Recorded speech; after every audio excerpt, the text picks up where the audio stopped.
Hey, welcome to the morning stand-up. I'm Stacy K, and I'm joined here with... Hey, I'm Jeremy Plumb. And we just got out of the theater, and we were watching Madam Web. If you hate Spider-Man and you hate Pepsi, this is the movie for you. What was your favorite part? I think it's the part when I left. I like the part where she looked at the camera and said, "Now I am become Madam Web, destroyer of worlds." I think when she said "I'm webbing," that I cried. I cried when she went "I'm webbing." I really liked it whenever she said, "It's Madam Webbing time." It's Madam Webbing time, Yeah. and then Morbius came out, and that was fun. They're in the same cinematic universe. They could have a Morbius Madam Web crossover. Yeah, I'm excited for that. I think my favorite part is when 2 weeks ago I went and saw Lisa Frankenstein, and and I saw a better movie. Did you? A movie I saw recently, Poor Things. I want to. I really want to. It was in our local indie theater, and I've been meaning to watch it. It's on my list. I love Frankenstein. It was amazing. Yeah. And it was very much similar to like Frankenstein thing. It was like if Frankenstein was a hot girl, right? Yeah. And in the movie, oh shit. I got a Coke Spice. Coca-Cola Spiced. It's actually pretty good. It's basically like Coke with a little bit of cinnamon in it. I don't know why. So No one ever thought about the this. winter Coca-Cola or Coca-Cola with rum without the rum. Yeah, basically. Yeah, It's like yeah. Coca-Cola with a little bit of Fireball. Yeah, like a nicotine patch for Coke. Yeah. Yeah. Poor Things. Poor Things, yes. One Brain thing of a about the baby movie and that an was adult. really cool is the movie started out the environment was very fantastical. Yeah. Like not at all close to like what reality is. And then as the movie progressed and she got smarter, the world became more normal and looked more... Oh, that sounds really So cool. like at the beginning of the movie, there's like these cars, they're these horse-drawn carriages, and it's got like a head of a horse on it, but it's just like a car with a Okay. horse head on it. And then later, it's actual horses in there. But that was a really cool visual thing with the movie. And also Emma Stone killed it. And, Yeah. as did, what's his name? Mark Ruffalo was like I didn't realize it was Mark Ruffalo until the end of the movie because he had a mustache, and it's really hard for me to see past mustaches. That's... And then they say Clark Kent's disguise wouldn't work.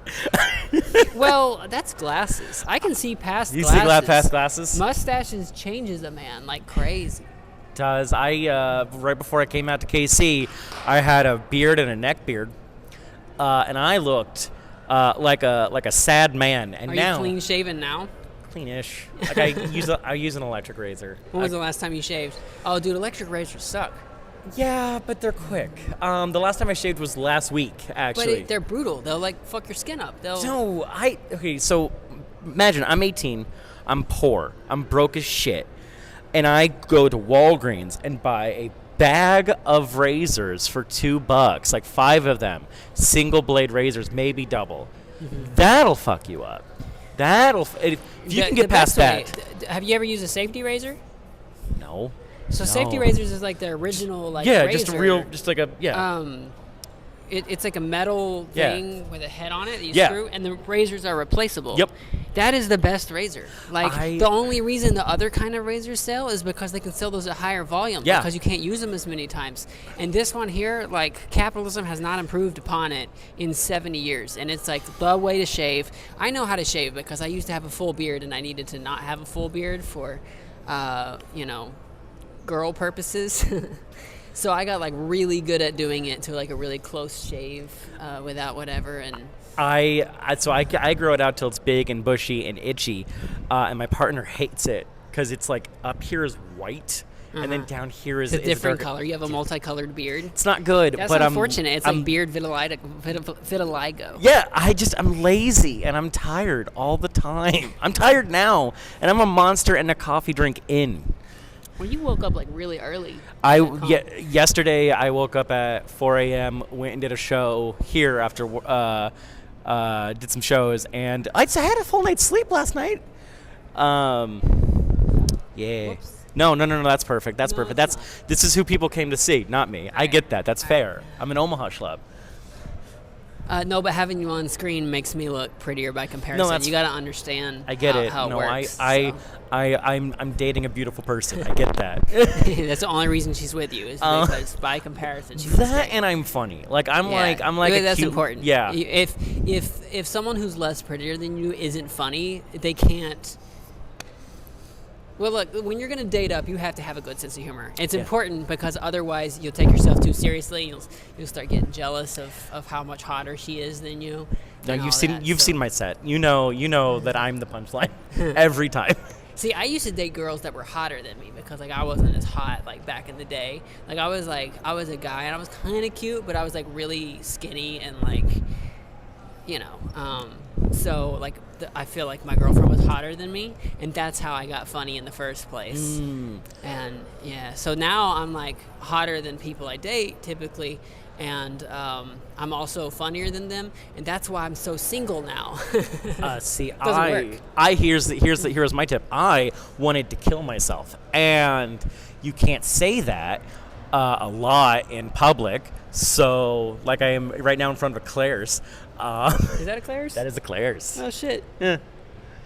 And I just got funny. I just deflect with humor. From suicidal ideation. Yeah. Yeah, that was me a little bit. I was never like actually suicidal. I was just like didn't really care whether or not Yeah. I lived get or that. died. Like Yeah. I never was actually gonna be like, I'm gonna come up with a plan, but it was like I'm really sad, right? And I watched a lot of Louis C.K. back in the day and his show, Yeah, Louis? He's really good. Yeah. Yeah. He's really good for depressed people. Yeah, like his up until content. a very specific year. He is Yeah. great until like 1 year, and then he stopped and he quit, and no one's has ever heard from him again, and that's interesting. I haven't seen any of his new stuff. Like I have all of his old stuff. Like before I found out that about whatever. Yeah. I haven't seen any of his new stuff because now it's like will make me sad. I I feel like it would be like visiting my dad in jail. Yeah, right. no, it is. Like It is. But like all of his old stuff, like it's still very much in my head. Like I remember a lot of his bits. Yeah. And a lot of his stuff on his shows. And I can't like get rid of it. But I don't want to introduce any more stuff because it's just sad. I saw his Netflix special right before I learned about everything. Which Netflix special? 2017. Maybe I thought maybe 2015. I think that was one of he called the special 2017. Yes, he was wearing a suit. It was the first yes. time he ever like dressed up for a special. Yeah. I thought it was one of his weakest specials. It was. I went to CHI Health at the time, and it was an okay special. It existed.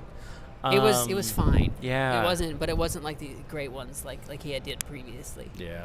But that's how I got into comedy, was off of that. Wait, actually, this is our third time like meeting, and our first time like actually hanging out, not with work. Mm-hmm. How did you start? How did you start doing this? So the first open mic I did was in Little Rock, back whenever I was presenting as a guy. Okay. And whenever I did comedy, then I did it very deadpan. Okay. And like not smiling or whatever, Mm-hmm. and the jokes worked okay. But now I feel like I really have to not be like I have to be very expressive and stuff to like make. Why? It's easy for. I don't want people to feel bad for me as a trans person because people already basically feel bad for me. I can see they that. see me as a freak, so I can't like. If I say really depressing shit, they're gonna be like, "Oh, you're actually like really depressed right now." We should all be like, "Oh," and that's the last thing you want in comedy. Yeah. So now I have put a big emphasis on trying to, because I mean, a lot of my material is kind of dark, but I have to really like choose it up, like expressive faces, and that's the main thing I'm trying to improve on as a comedian is seeming happier while I'm happier and like having more fun up on stage rather than like pensive or whatever. The beginning of my sets or my career. Scoot over right here so you're more in the front. Hey, howdy. The beginning of my set, I was a lot more sad. I was doing a lot of sad jokes, and I would get a lot of awes, which is, again, not what you want. I know. And so I then kind of retooled.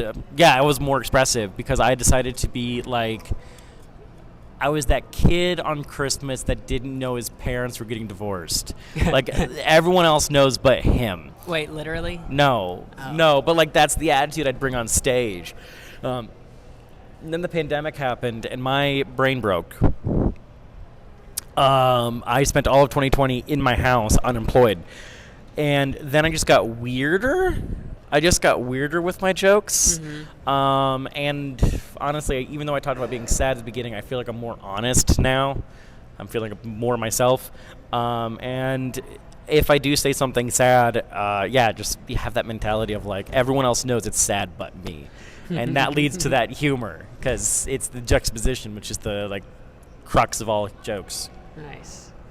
Yeah, I'm trying to get weirder with my comedy. Like, I want... you set up your premise, you make it... When you're first writing it, you want it to all make perfect sense, like you're writing like a thesis or whatever, and it like sums up perfectly.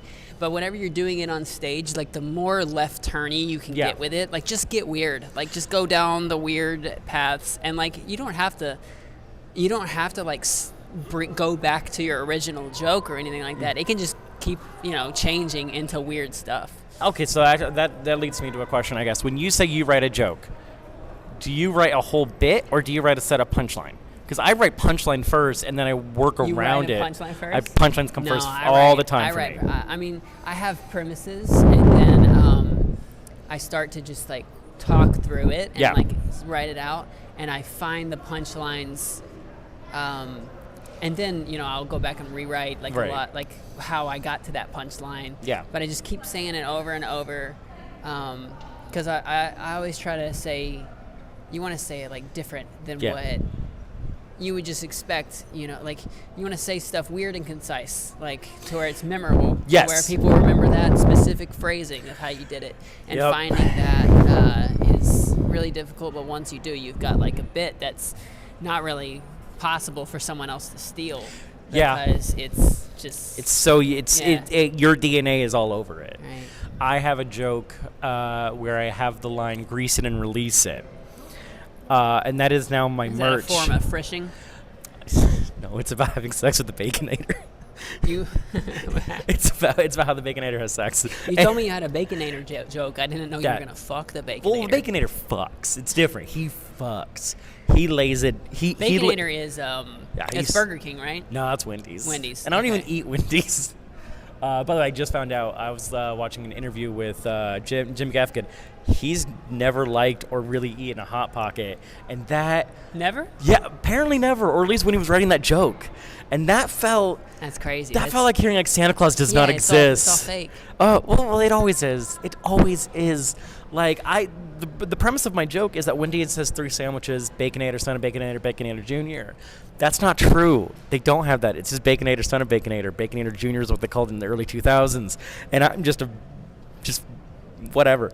You're just lying. I'm just lying. Here's what I teach stand-up, and I tell my students, you can lie all the time as long as it's funny. As long as it's funny and you act like you believe it. Yeah. I don't ever need to hear like, I wish I was joking, or that's not true, or that really happened. I don't care. No one gives a shit. Do you think it's important ever to say like, and this is true? I don't know. I actually hate that. I hate that. Don't say that. I don't know. Sometimes I feel like depends on the joke and what the stakes is. It can get so weird that sometimes I feel like you need to be like, no, like I'm not just. This is not bullshit. Like that we can then talk about how I think a boon and bane of stand-up is the parasocial relationship. But I think really, personally, to me, especially if you're new, I don't care if it's real. I care that it's funny. I care that you set up a stage presence and an environment with your joke that I believed it was real for half a second. Penn and Teller talk about the 90-10 rule about... if you're not a magician, you believe 90% of it, and you don't believe 10. You don't know 90% of what's going on, but you kind of can get 10% what's happening. Magician, reverse it. They know 90% what's happening, and they don't know 10, and that's why it feels like magic to them. For me, if I believe you, that's 90%. That's all I need. If it didn't happen, who gives a shit? If it happened to somebody else and you're saying it, fucking whatever. the only time you should say it's real to me is if you saying real heightens, if you saying real maybe even grounds it so people get more of a false sense of security. The word has to have a purpose. Oftentimes it doesn't have a purpose. Sorry, that's me rambling. You know, so I hate biopics movies. Like that are like, this is a true story. Like, Yeah. I hate this shit, especially whenever the person is still alive. The person they're making about it is still alive, because I know they had creative control over some aspects of the movie. And I've never really liked the biopic. Even a lot of like historical stuff, like Napoleon. Yeah. I didn't even watch it because I heard a review that said this was an English person's perspective on Napoleon. And like, I don't care. I don't want to hear that. That's lame. Like, you're not going to tell a good story. It's like fucking basically political propaganda at that point. That's why I didn't watch the Garfield movie with Bill Murray. Like, that cat's still alive, and I know that cat has control. I just no, I'm good.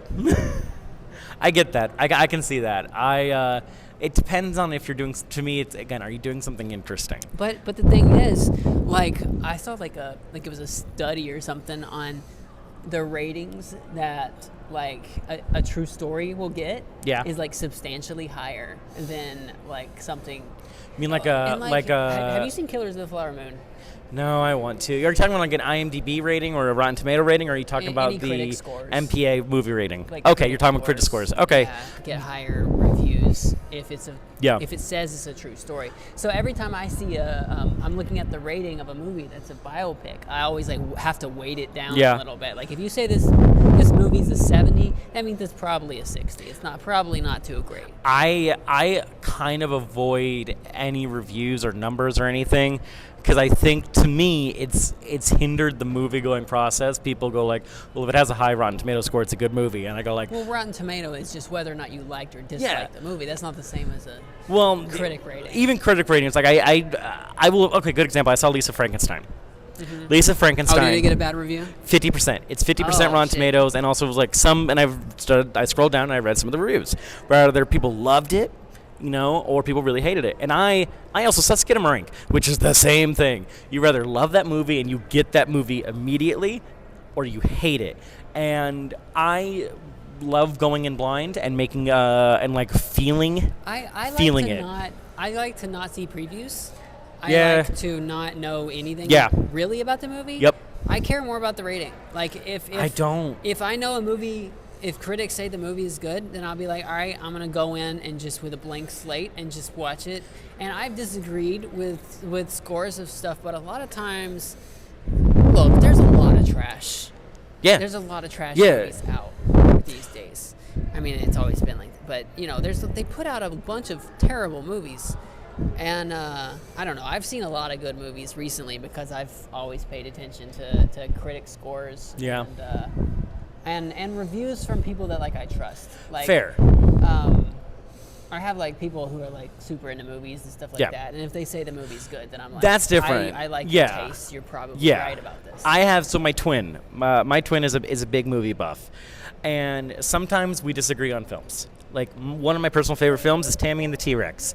I love it. It's... Is that one where... not Jake Paul. Is that the one where her boyfriend gets turned into a T-Rex? Not a T-Rex, a animatronic T-Rex. The movie goes out of its way to go, it's not a real dinosaur, it's a robot dinosaur. And not only does she fall in love, she fucks that dinosaur. Yeah, I saw that scene. Yeah. Oh, yeah. Where his brain is in the... In a tube? Yeah. Even before that, when he's in a 60-foot dinosaur. When she fucks the dinosaur while he's in dinosaur mode? That's your favorite movie? One of them. I love camp. That's crazy. I love Goofy. I love Silly, and I love that, like, Denise Richard played it straight. I believe she fell in love with that dinosaur, and it's like, you know what? Yeah, That's get it. like the most '90s thing ever. Yes, falling in love with the dinosaur. Yes. Did you like? What's that? Whoopi Goldberg. I was just thinking the Whoopi. No, I never saw that one yet. That one? I didn't see Theodore Rex. I want to. But here's the thing. Like Jade, my twin, when they come up to me and go like, "Hey, I don't like superhero movies, but I saw this one and it's good," I go, "All right, gotta go check it out." Like Loki, like they don't watch a lot of Marvel stuff anymore. It's like, "Hey, I saw Loki season 1. It's really good." And it's like, "Well, I gotta go see it." Yeah, it is. Let's go. I was I've been kind of burned out on a lot of Marvel stuff because they put out a lot of Yeah. not good stuff, and I usually avoid it. You can usually tell, and then people tell me like whether or not it's a good movie. Yeah. I dodge all the bad stuff, but Loki was real good, and if they did more of that stuff, I'd be way more into the Marvel Cinematic Universe. Here's the thing. I think I've now just kind of stepped back and like really, if a movie looks weird and I look like I'm going to be confused or feel something, actually, I'm just going to steal something. I'm going to no. I should feel weirded out and like confused, and my brain should hurt a little bit when I'm watching a movie. That's fun for me. That's also, I think, my favorite stand-ups now are like it's just weird and I don't know what's going on. Those are my favorite stand-ups now. Like Nick Nemiroff's The Pursuit of Comedy has ruined my life. It's just a weird silent one. It's audio only, and it was a fantastic set. Nick unfortunately passed away, but his stand-up is amazing, and it's this great use of awkward silences and being weird. And it's definitely shot in a black box theater, and like you can hear it, you can hear the grit. It's so good. It's my favorite. I usually hate performing in black box I theaters. They're a lot of times they're not set up for except for Blackstone, laughter. Right? Except for the Blackstone Theater. Well, Blackstone is. Would you call that a black box theater? Yeah. I mean, to me, maybe I'm wrong. Usually when I think of a black box theater, I'm thinking of like high ceilings, like a lot of space. I'm thinking like anything that's not a club. Any comedy venue that's okay. not a club to me is a black box theater, but I also could be wrong. So like Madison Square Garden is yes. a black Oh yeah, box that's an indie theater. Okay, indie. It has to be indie. And it has to be indie. It has to be like when basically it's like you're doing a comedy venue that's designed for comedy, but it is not. It's not the Comedy Store. Right. So that's where I'm at. Like Okay. I called Blackstone a black box theater, which is a great theater. It's Jeremy's from Omaha. I He's am. down here for a few shows. yeah, and I am the artistic director of that theater. For now. For You're now. moving soon, right? Like in a Yes, no, in like 3 month? 3 months. 3 months. Chicago. Yeah, yes I am. Is it because you got family there? Is it because comedy too? Sure. Yeah, A and B. You know, like I have family out there, and it'd be nice to be close to them. And then, I think I love Omaha. Omaha is my home, but I want to fail. I want to struggle. I would like to, and through that struggle, get better. That's what I want. Yeah, Chicago would be better for that. Yeah, I want. New York would be even better if you really wanna. If you really want to eat shit. I do want to eat shit, but I also want to pay under $2,000 for an apartment. So, and I can do that in Chicago. Well, I guess you got a girlfriend you got to take care of. do. But I know dudes who like have like 4 roommates in Queens and pay $750. Nope, I'm good. You got animals too? I have a How many little animals? 2. I have an old cat named Bilbo, and I have this little this dog named Nova. She's like kind of a pit bull, kind of a boxer mix, and she's my baby. She's Nice. a dumb baby. Yeah, I got too many animals. I got 4 cats and a dog now. Well, I mean, the dog's not really mine, and the dog's with my roommates. But we have a dog living there, Nice. and if I move to New York, like, where am I gonna put all these cats? Yeah. The first thought we're thinking about is like, well, where Nova is a shy pooper, and she needs a yard to run around and poop in silence and alone. And you know what? I get it. Oh, I get it, girl. She would hate New York. Yeah. And we're looking at places like maybe there's a yard so she can run around and she can get her poop in. But yeah, no, it's those are the thoughts. We treat her like little kids, because she is. Yeah, Chicago would be better for you then. Yeah. Oh, have you seen The Beekeeper? No, I want You want to? a little. I like trash. I didn't look hate like every trash, person man. they Why- shot why, was Why you like trash like this? Why you encourage them to make bad movies? No. You should So only see masterpieces like Madam Web. here's what I like about.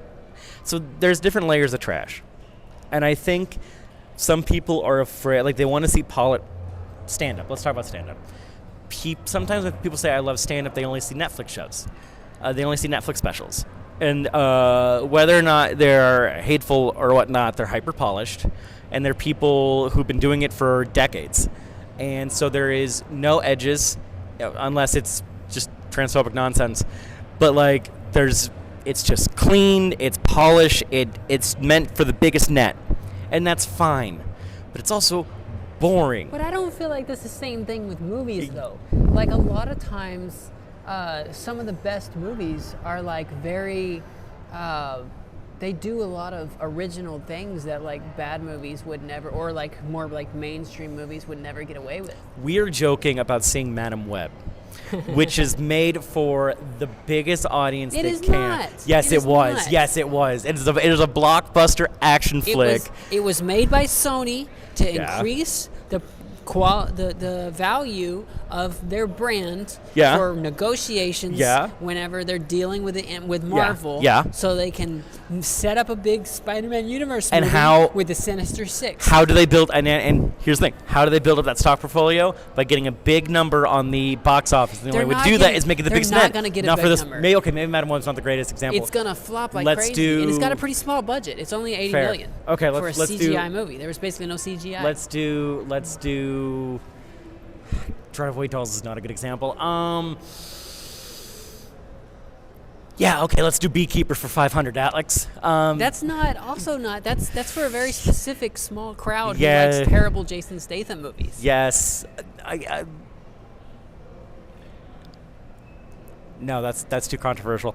Let's do a Marvel movie, right? Marvel movies are fine. I wanted to see the Marvel. When was the last Marvel movie I saw? When was the last like big one to come out? The Marvels was, and then before that, Doctor Strange 2. Before watch any of that, I just Black don't Panther really 2. like it whenever women have prominent roles in Marvel movies. I can't tell if you're joking.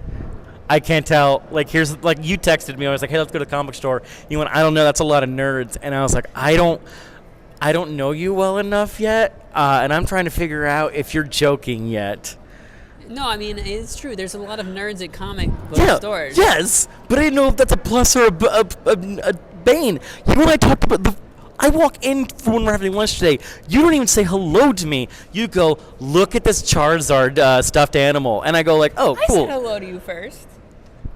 Okay, then yeah. Okay, second thing you said was, look at this Charizard plushie. Charizard Build-A-Bear Yes. thing. Dude, I'm like super autistic. Like That's fair. That's fair. I wanted, and socialization. what was my response? I wanted the Bulbasaur one because Bulbasaur is my favorite. You should my favorite starter. You can still order them online. I might. I don't think they got it in stores anymore, but I know. I want it. Your dreams, man. Maybe if I hold him, we have so many plushies at home.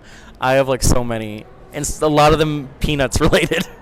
Like Snoopy. Snoopy. Yeah. You have a bunch of Snoopy plushes. We have two, and then I have a Charlie Brown. Okay. The Snoopy one Weird. I've had since I was 3. And, like, I don't know, I just kind of kept them, and I just look at them, and I was like, yeah, I'm sad, too. I get it, Charlie. You know, have you ever played the game Snoopy Flying Ace?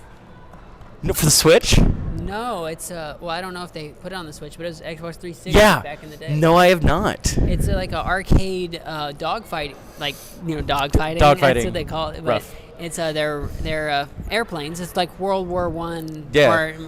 It's more World War Two. But he plays he's on his house and he's fighting the Red Baron. And if you get on a kill streak of like 9 people, you get the house and you get to fly around in the house. It's like super powered. There's a nuke truck. It's a super There's powered COD plane. base kill Streaks. You can, if you get like a 3 kill streak, you get Woodstock as a tail gunner on the back of your airplane to shoot other people. And it was so much fun, but like not very many people played it. So like they didn't make like a sequel or anything like that. But I really want to bring that shit. No. Oh yeah, and then also if you die too many times in a row, like 3 or 4 times without getting any kills, you get what's called a blockhead award, where you're much harder to kill. Like it takes a lot more shots to kill you, so that it gives them a little bit of a chance to get back in the game and learn how to play again. It's a great game. You should check it out, especially if you're one of the people who has multiple Snoopy plushies. Give me my Garfield Titanfall ripoff. Give Give me I my don't think battle. Garfield's ever gonna have a good video game. I just Give don't me- think that he has it in him. Give me my Kathy Battlefield 1 simulator. Yeah, are they still making Kathy's? No. Is that done? Probably. It's been done. It's been done culturally forever. You can make like a Kathy. Kathy Like Cooking a- Mama clone, where like if it's really bad, she goes ack. So kids, if you don't know this, there was a comic in the '90s called Kathy, and she was a woman, a modern woman who lived in New York. And Does she live in New York? Is sure, that why she's so insufferable? I might have actually just read that and heard the city at the same time and combined them. She talks about dogs a lot. She too, talks about right? dogs a lot. And chocolate, and shopping, and then she goes ack. Yeah, she goes ack a lot. Ack a and lot, It has like, yeah. Like little sweat beads come off of Yeah, her. yeah, head yeah. Like that. Yeah. It's very I don't know, boomer humor. What's would the you word? say? What's the nice word for not funny? What do you? Like Marmaduke. Yeah, like Marmaduke. No, you know what? Give me my Heathcliff fighter. Give me my Heathcliff arena fighter. Let's go. I think Heathcliff is love funnier Heathcliff. than So- Marmaduke. Heathcliff is, especially now, I don't know if you know this about me, I ran a Heathcliff shit posting account on Twitter. Really? How big did you get? Probably 100 people, but like the current writer of, I was in a Discord group with a bunch of other Heathcliff shit posters. It was a community. It was an active community, and I love all of them. But like Did you like have meetups where you fucked and stuff? No, we would honestly. The coolest thing is some people go like, "Here's the font," and I go, "Thank you." But like what I did is I combined Dennis the Menace and Heathcliff and just swapped They them out. gave you the font, Yeah, so they had like a font. someone got the P&D for the font for That's Heathcliff. crazy. Yeah, it was great. And also the writer of Heathcliff at the time would like and respond to a lot of us. That was fun. That was my most internet That's thing I've ever crazy. done. That's nuts. It's- I had no idea there was a Heathcliff community. Yes, we're loyal. We're loyal. Are y'all like still active? No, some of them probably are. My problem, the reason why I never grew, and the fact why I don't have a social media presence now, is I'm not good at actively posting. It's got to be like a mental illness type thing, to where Yeah. you like a compulsion. No, well, it you isn't gotta, a- you gotta love the game too. You can't just do it like I've occasionally. I have a reverse mental illness problem where I go, no, I'm not feeling it today. I'd like to crawl in a bed and play Mario RPG for a while. And then I do that. The new Mario RPG that just came out. Yeah, I'm almost We're done. gonna move the camera because the lighting has shifted Okay. because of the sun.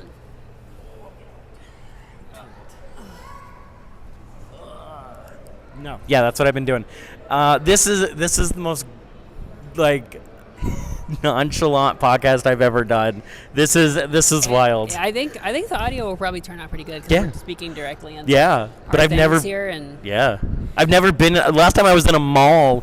you haven't been in a mall in a long time. No, not really. I mean, I've always regularly come to malls. I mean, because where I live, there's not very many public spaces, so That's I would fair. just go to like walk around in a mall. nice. Well, here's the thing. I've met you. You're popular. You're cool. Do you know what I love? I love my comic book store.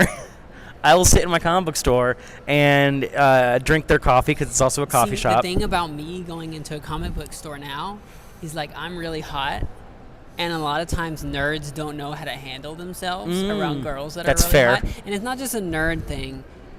It's just people in general in the Midwest handling like a 5'10" girl. Like I draw a lot of attention just because of my height and just people don't see girls like me very much walking around, and everyone here is just like it's their one chance to see some tall like modelly looking girl, and they all just want to like say things to me. They see guys like that's me all the why- time. That's why They say sees a guy like me. blue hair is Blue hair, alone reading Spider-Man. Yeah, they see that all the time. See, I like New York more because there's lots of girls who look like me there, and it's like people aren't.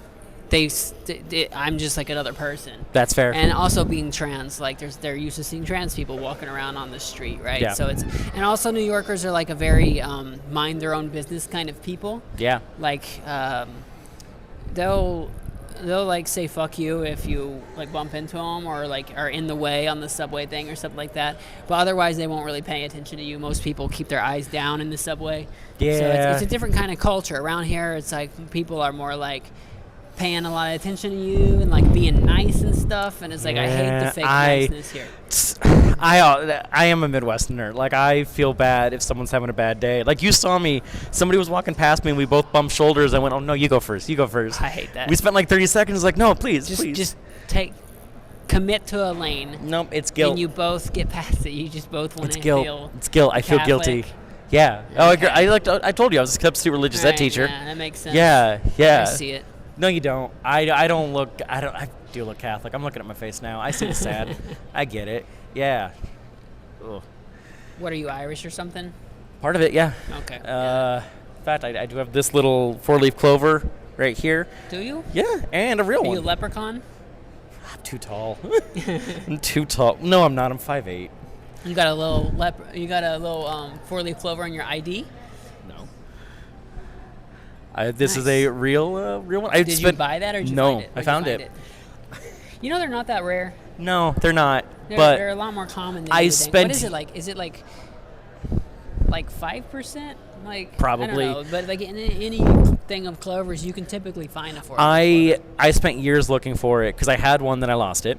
And so my backyard has a bunch of clovers, and I kept looking for years, couldn't find it. Every park that we would go to, I would go and like look around the clovers. And then it was my mom's house. I was helping her weed, and I saw a patch of clovers and went, "Hey, can I take this home?" And she went, "Yeah." And I was gonna grow a bunch of clovers and just like RNG it. Just gonna RNG it because It's like Pokemon breeding for a shiny. Yeah. Every now and then I say things and I go like, I'm not that neurodivergent, and then I remember the last thing I said. You were growing clovers. I was doing Pokemon breeding for clovers, but before I did that, I was like, well, no, let's go through the pile, and I was like, no, and then I found one. I was like, yes. And I quickly grabbed some card stock from Office Max, taped it down, and went, this is it. I have it Do you now. ever want, like, what if we are selecting for 3-leaf clovers? Because every time someone sees a 4-leaf clover, we pull it out of the thing. Oh, it is a reverse evolution, yeah. What if clovers have evolved to be more 3-leaf clovers because they know that, well, I mean, they don't know, but like it's by selection. The 3-leaf clovers get to live while the 4-leaf clovers get extinct. Yeah, no, that's shit. That's actually probably 1,000% what it is. Or maybe not. But I mean, they're probably from the same. I don't know. I don't know if there would be any evolution. There's probably no way that there's enough people looking through all the clovers because there's lots of clover everywhere, and they probably don't care. It's also I hate grass. I hate grass too, yeah, it's so much better to just put moss down. Or clover down. And it won't grow as much. You don't have to mow. It takes a lot less water. Bermuda grass is an invasive species. Fuck that shit. I hate that stuff. So this is what being in your 30s is like, kids. This is what we get excited about. So wait, how old are you? I used to mow. I'm not telling you. Okay. How old do you think I am? I'm going through like things we've talked about. I'm gonna go with 26. Oh, okay, yeah. 26. I'm gonna nail it. 26. Damn. Okay, yeah. This is what you have to look forward to. I'm 26, but I know a lot about what happened in the 90s because I'm a really well-read historian. It's not because I lived through it. I was there. What were we talking about? We were talking about Bermuda. You said you mow. Right. Yeah, I used to mow lawns a lot. Yeah. And Bermuda grass is like the grass everybody had, like at least businesses and stuff, because it's very uniform and it's very hardy. So like you can spray Roundup on a lot of you can do a bunch of like pesticides and shit to get rid of weeds you don't like, and Bermuda will survive. And it's very hard to get rid of. Once it starts getting in your soil, like it's over. Now you have a Bermuda area, and it's like the way it's like little bamboos. Like if you look at it really closely, it's like little. I'm just not a fan. I don't think it feels very good on your feet or anything like that. It's one of the worst kind of grasses. But it's the one everyone uses because it looks the most uniform on grass that nobody's going to walk on. Yeah. Isn't it crazy how America has an entire industry to cutting grass that no one's ever going to like be on? I had not thought about that. That's that's such American opulence. Like, we are so rich as a people that there are lots of people in every single city, even like the poorest cities in America, who make a whole living just cutting grass. Like, we're fucking English royalty. Well, okay, that's actually, there's a history on that. I know. Okay, you already know about like the garden. If you can what's their have name? not a garden, if you don't have to grow food in your yard, that means you're rich. Oh, no, there was specifically one, not architect, but like basically outdoor cultivator, that we learned a lot about modern home gardening and lawn care from them, because they're basing it off specific English royalty, and that name is escaping me. I'm okay trivia. That's my superpower. Is you know half the answer. I know half the answer. Yeah, and if I cry, they'll give me the point. Do you ever get sick of English influence on American culture? I thought you were gonna say if I get so sick and I go yeah all the time. I'm tired of it. I'm so yeah. Look, I'm playing Baldur's Gate 3 right now. All right, everybody has a fucking British accent. Oh, I okay? thought we can't have goblins without British people. I'm sick of it. Why can't we give them different accents? Why do they all have to be British? And I know one of the answers is Tolkien. British people. Well, I mean, Tolkien a little bit, but British people. Britain is poorer than America is now. And it's a lot cheaper to shoot your movie or make your game or do voice records and stuff like that in Britain than it is in America, okay?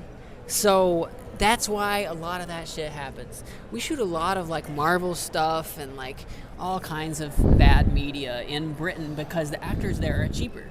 And, it's based off, tax write-offs. Like, if you notice, if you ever go to a movie and you see, like, filmed in Georgia, because there's a lot of tax write-off and tax write-off incentives as well. And it's not necessarily like the GDP of like the states or whatnot, but just taxes. I also know that, at least from my understanding about, I'm getting sleepy. High fantasy and English accents is a lot of it is Tolkien. A lot of it Tolkien based. Actually, specifically, let's talk about D&D. D&D First Edition has halflings. They don't technically. They have hobbits. They were sued by the Tolkien estate, and that's why Second Edition came out. The halflings, and so Tolkien bases this off, and he wanted to create an English. What's that word? Mythology. I know you do. Yeah. I do understand that that's like the greatest mythology, like the greatest fantasy ever made was by an English author. And he wanted to make his own English. He wanted to make specifically his own English mythology. Yeah, but he based Middle Earth was much more off of mainland Europe than it was off of the UK. So I feel like that there should be very different accents in Middle Earth. I don't think they should all be British. Yeah, I think especially you get down there in the south, and the Council of Elrond is everybody coming together, the entire world coming together, and the fact that they all have the same accent, and they're all white. Fucked up. They're all white. Well, that part of Middle Earth was pretty white. When you get down, it's Umbar, and then to the east, there's like non-white people, but they're just not very in the story of the Ring. The Third Age. I mean, it was the Third Age. It was the end of the Third Age. They did the whole ring thing. Yep. And as a matter of poor coincidence, all of the non-white people in the books, mentioned in the books, are bad people that ally with Sauron, which is just a coincidence. Okay, it's not because Tolkien is racist. There is it's just because of some other reason that isn't that. Because I can't believe it. Tolkien is perfect. There was a comedian going like, "Hey, do you think it's weird that they were at an open mic and there was like, isn't it weird that people think that Tolkien is somehow racist?" And I go like, "Actually, big Tolkien fan here. Yeah, no, he super is." I mean, he was an English dude in the He grew up in the 1910s. He fought in World War One. Okay, he's gonna be a little bit. He racist. Was so Catholic that when we transitioned over to English instead of Latin for the Mass, he's mad. Yeah, he still did it in Latin. Well, he was a big linguist dude. He was a linguist before he was anything else. Well, and he really liked preserving old languages. So I'm sure that switching from Latin to English would piss him off. Yeah. Oh, 1,000% tracks. But the dude was old school, so yes, there is that, and so we talk about it, we address it, and I also like to follow the Tolkien estate, and there's a lot of really great academia papers out about kind of reviewing it or also changing it, because technically, like, I'm halfway through Two Towers again, and like they only mentioned like the skin tone of Legolas once, and you can recodify a lot of things and change a lot of things if you really wanted to. You just have to be, you know. Are you saying you want to make Legolas black, or do you want to give him blue skin like a dark elf? I think honestly, when we're talking about fantasy, we need so race. Cool if there was dark elves. Like, I mean, I think according to the lore, dark elves mostly kind of went away by the end of the third age. So I have not read the similar. Dark elves, what they were is they were elves that were raised without the light of the tree, like the. I only know D&D with that. Like I want to read the entire Legendarium. The only thing I've read is, you know, Hobbit, Lord of the Rings, Bilbo's Last Song. That is all I know right now. I've never heard. That's of okay. So and here's oh, that's great. It started originally as a poster. It was a poster. It has a poem on it, but it's basically right after Bilbo leaves the Castle of Elrond in the first book. He goes on his journey and he finds a cave, and it's kind of his farewell, his walk away. It was a 1970s poster based off a poem, and that poem is now in a book. Did Tolkien write that? Yeah. Yep. I want to read the entire. My goal in life is to read the entire Legendarium, like all of the poems, all of it. The Silmarillion is a really good book. Like there's a bunch of random stories. Yes. It's an anthology. It's not like a consistent thing. But the most, I think, if you're gonna read Silmarillion, the first thing you should do is read the last chapter, which is called the Akbelith, I think is what it's called. Okay. Yeah, I think that's it. Do you read the stuff by his son? By Tolkien's son? I don't know which one is which. And there's 13. Yeah. Silmarillion is what it is, and I know he had a lot of compiling it, but it was mostly based off of J.R.R.'s work. But the Akbelith is, I know that Tolkien wrote like all of this because it was like the you know the thing in the beginning of Lord of the Rings where Galadriel's like summing everything up. That's kind of what it is, but it's more in depth, and it talks more about Numenor because when the men came to Middle Earth to fight Sauron, they weren't just like regular dudes from Middle Earth. They were from Numenor, which was an island. The island, and that's when the Fold destroyed. comes in. No, is that where the Fold come in, or the angels? Not angels, but the wizards come into the boat. Is that the one I'm thinking of? No, that's because Numenor was an island here. And then the Grey Havens is where they come in, and the port in Middle Earth. Yes. But Numenor was a island that was destroyed by like God because they they basically invaded heaven to like take it over, and then God like reshaped the earth to make it round and finite to where you would just go in circles like that instead of being able to just journey to heaven because we couldn't handle it. And but the Numenorians who left the island were people who knew that was going to happen. Like they're like, oh, we're going to go invade Valinor. Let's get in our boats and get out of here. And they took the white tree with them. Yes. A sapling from the white tree. Yes. They were promised as long as the white tree was growing that like God was with the Numenorians. Yes. So that's why when Gondor they have the white tree that's from the Numenor, they saved the sapling from the white tree that was there, and but the Numenorians showed up in Middle Earth. Sauron had like basically taken over most of Middle Earth, and the elves were really struggling against them. Yeah. But the Numenorians were like these huge dudes with like really good technology, and they just pushed Sauron's shit in, and they kind of dominated. Although it wasn't like the movie makes it seem like Sauron was this unstoppable force. No. But no, the Numenorians were crushing him. So what I like about the book is that it to me, at least in my reading, it is about the slow growth of fascism through Sauron.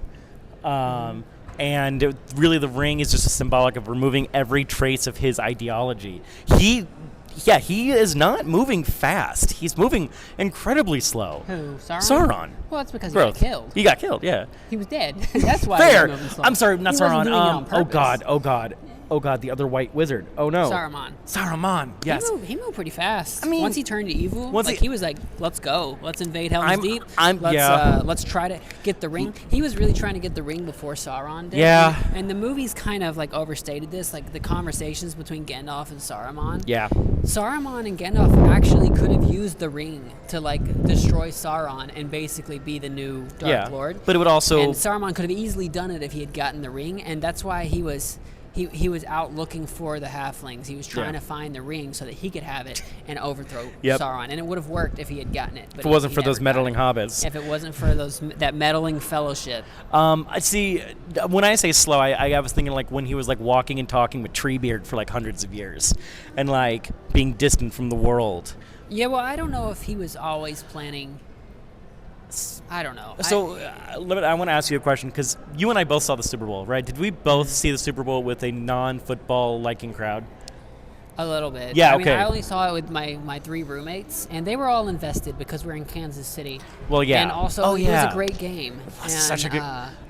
Everyone was into it, so. I was with a bunch of film buffs, and like some of them, like they were into it, like the general story. I was the only one screaming, and like getting mad. What were you getting mad at? I want it. Here's the thing. I don't like the name of the Kansas City team, but like I wanted KC to win so bad. I mean, I knew that. I was for KC. I knew they were going to win the whole time. I never had a doubt in my mind that they were going to Man, what's it like to have loyalty as a Husker fan? What's it like having loyalty and you're rewarded for it? Listen, I'm not even like a loyal fan like that. Like, Yeah. I moved to Kansas City before they ever won a Super Bowl, and the first year I moved here, they won a Super Bowl. And I've never been a fan of the Chiefs. Thank you. I don't By the way, like, thank you. I don't like. You're welcome. I don't like the branding of the Chiefs. I don't like their colors. I think they look like McDonald's. Okay, so as a Husker fan, I like the I colors. have always made fun of the yellow. It doesn't The yellow's fit. just an accent color to me. I don't like Yellow's it. an accent. I don't like it. But I've been a Steelers fan. But I also know. I know that's Patrick respect. Mahomes is the greatest quarterback Patrick of all Mahomes time. has a fucking laser guided arm. He's so smart. And Kelsey he just picks He it. always makes the right decisions. Yeah. Like back when he first started, he was much more explosive. He's much riskier. He would do crazier plays. But now he's all very safe and methodical. Yeah. And he always throws Yeah. it out of bounds whenever Yep. it's not there. He always makes sure to never take a sack. Yeah. To never throw a ball that could possibly be intercepted. This was not his best Super Bowl though. Well, I think Last it year, was. I thought last year's was not last year. Last time they were at the Super Bowl, I thought that was his best one. Well, no, because he had a better offense then. This is a worse offense, better defense. Okay, fair, so fair. he's got less to work with, and Yeah. he still tore apart like the best defense in the NFL in the Super Bowl because of just perfect analyzing Yeah. like the defensive stuff and knowing what they did earlier in the game and just making them pay for it. That spread defense and was he's so beautiful. He's I don't know how to stop this dude. Like, as long as the way the Bucks beat the Chiefs, the one time when the Chiefs lost in the Super Bowl, they had such a good pass rush that Mahomes never even got the chance to throw the ball. If you can tackle Mahomes before anything even happens, you can beat him in the Super Bowl. But if you can't do that, and it's not like it's not every year that you have a team that can even do that, because a pass rush that was as dominant as Tampa Bay's that one year, it's very hard to find. Yeah, So, actually, I think the way to beat the only way to beat Kansas City is if you actually know the overtime rules in playoffs. That's the only way you win. I still think that's insane. Even with that, I think the Chiefs still win. I think that after halftime, the Chiefs had the 49ers number, and I don't think that there was anything that was going to make the 49ers win. I disagree. A fumble on the Chiefs, like a crazy fumble that could have done it. We had two teams. We were gonna talk about Lord of the Rings, but now we're just as hyped about football. Okay, let's talk for a second. So you have the 49ers. I'm a college football guy a lot. So I don't get to see a lot of Nebraska football. So I don't see a lot of good football anymore. Yeah, you see just a bunch of white players. This is our year. I know it is. It's not. It is. It's never Nebraska's year. Let me have it. It's never. It is. It is. It has never. been. It has never. been. You gotta have black players. 99. It was 2001. Can't be all white like that. Yeah. It's our year. It's our year. We have a new coaching staff, and we had someone that dropped out of Georgia. Not Georgia. I think it was Georgia because it wasn't Bama. Just no one would leave Bama. Some people leave Bama. Jalen Hurts left Bama. Yeah, and so we had some people leave good SEC schools to come to Nebraska, and that's really the big thing is we needed to change our hiring program. Anyways, So you had two teams with like okay offense. Like that Super Bowl, we had an okay offense on both sides. But that spread defense, I don't see often. That worked like a machine from the 49ers. And I think, honestly, if you boxed out Kels, because they don't, Kansas City doesn't have a lot of receivers. They have one good tight end. That's just a damn good tight end. So good you don't need receivers. No, you need the receivers too. Even though they're not catching the ball, like they gotta spread the field, they gotta make you. Three rings do say differently. Three rings have said differently. What do you mean? Kelsey's been on that team all three Super Bowls, right? Yeah, but it's I mean, Kelsey's really great too. Yeah. But Mahomes really uses his resources well. Yeah, that's true. And you've seen him have great receivers. Like you've seen him that team with Tyreek Hill. Yeah. Back whenever, I mean, they were really tough to guard on defense. And now Mahomes is making a lot more money. They don't really, and they spend more of their budget on defense than they have on offense. Fair. So now Mahomes has got to play safe ball. He's got to play differently than he used to because he's got a defense that can hold him up, and his offense isn't as strong. So that's how he's changed his play style, and that's how Tom Brady was, especially towards the end of his career. He would be he's just so safe. He never made mistakes. He would only do surefire throws. There was no mistakes that Tom Brady did? You can't think of one mistake Tom Brady did at the end of his career? I can think of two. What? I can think of the whole deflate thing, and then also joining the Buccaneers. That is Colts propaganda. That is NFL truth. And joining the Buccaneers as your last year because you don't want to spend time with your wife.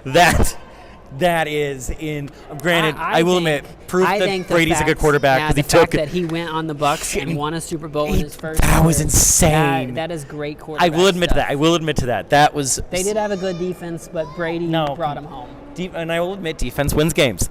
I'm an old Midwesterner, and I will say Midwest defense wins games.